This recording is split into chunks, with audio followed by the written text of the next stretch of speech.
जी राजू जी आज आदरणीय के शर्मा जी मंत्री बनने के बाद जब से मैं जिला अध्यक्ष बना हूँ पहली बार आया, इसलिए आप सबकी तरफ से सभी यही शूटिंग भी कर रहे हैं, यही जनता की समस्याओं का निस्तारण भी कर रहे हैं, लगातार आपके बीच में बने हुए हैं और ऐसा विगत 15 साल के बाद हो रहा है जब आपका सांसद रोज उपलब्ध है आपको देने के लिए, जिससे इनका भी आप सबकी तरफ से हार्दिक स्वागत कर पाता है। इन्हीं शब्दों के साथ अपने आयोजन का स्वागत करते हुए आप सबको बहुत बहुत धन्यवाद देते हुए आप सबको बहुत बहुत स्वागत करते हुए आप सभी माताओं बहनों को प्रणाम करते हुए बात करता हूँ। जय जय। बहुत बहुत धन्यवाद आदरणीय अध्यक्ष जी।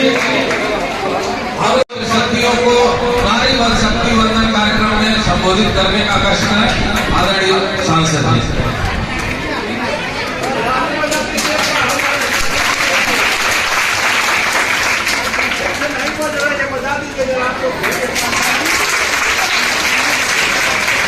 बहुत बहुत धन्यवाद। आज नारी शक्ति वंदना सम्मेलन में हम लोग हमारे मुख्य अतिथि माननीय के शर्मा जी का हार्दिक अभिनंदन और वंदन करने के लिए उपस्थित हुए हैं। तो एक जोरदार ताली से आप लोग स्वागत अभिनंदन करिए माधुरी जी का। और ये जो नारी शक्ति वंदन जो बिल आया, ऐतिहासिक बिल आया जो हमारी मातृशक्तियों के लिए, जिनकी वजह से आया, जिनके नेतृत्व में आया, जिनके मार्गदर्शन में आया, ऐसे हमारे पूजनीय प्रधानमंत्री जी,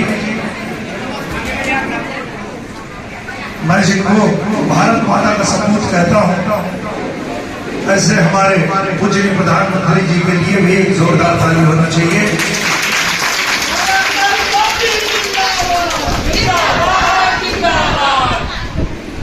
मोदी जी ने प्रण लिया है कि हम 2047 तक भारत को विकसित राष्ट्र बनाएंगे।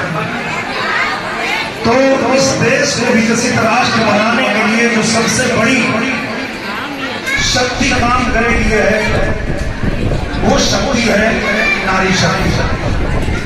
और वो शक्तियां आप हमारे सामने यहाँ उपस्थित है। आप सबके लिए जोरदार ताली और आप सबका अभिनंदन वंदन।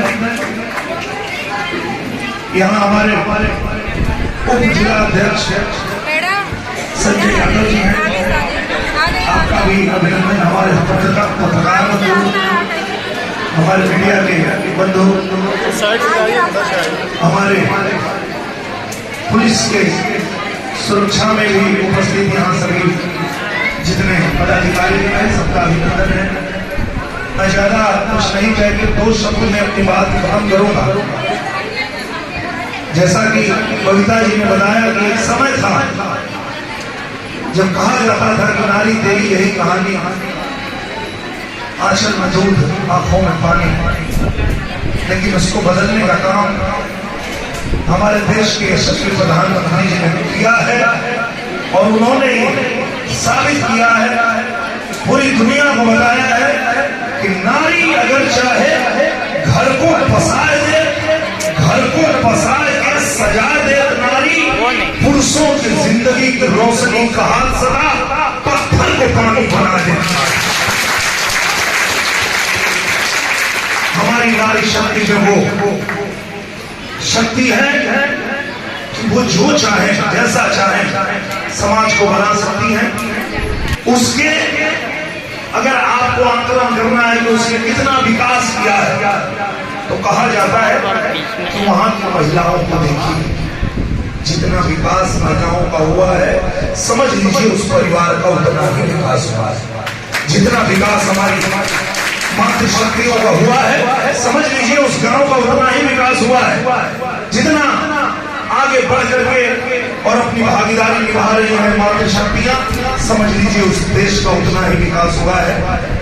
तो हमारे देश के यशस्वी प्रधानमंत्री जी ये बहुत अच्छी तरह से जानते हैं कि जो हमारी माताएं बहनें, हमारी बेटियां अच्छे से हमारे घर को चला सकती हैं, वो बहुत अच्छे से हमारे देश को भी चला सकती हैं।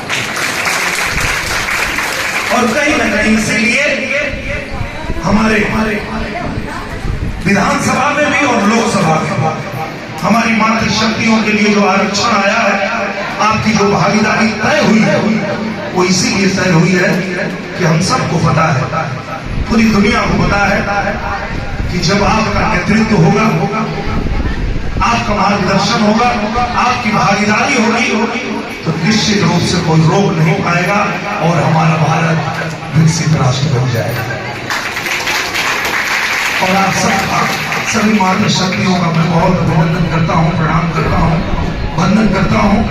और आप लोग हमारे देश के लिए कुछ ऐसा कर जाए कि पूरी दुनिया याद रखे कि जब ये नारी शादी बंधन जो बिल आया, उसके बाद जो भारत की महिलाओं को ये भागीदारी मिली, उसके बाद भारत ने जिस तरह से तरक्की किया, वो पूरी दुनिया देखेगी।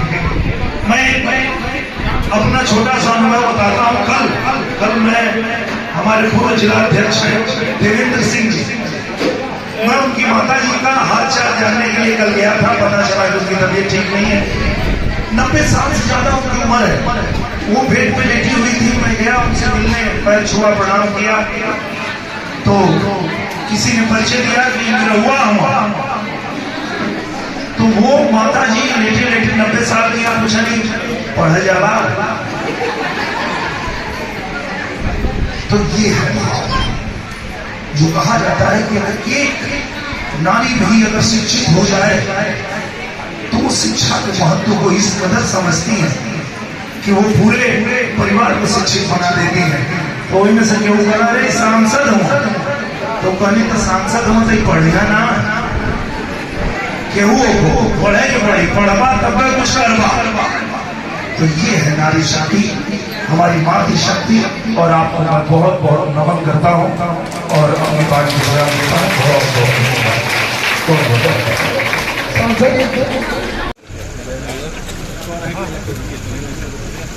ठीक है भैया, हमारे बताइएगा आपका बना रहे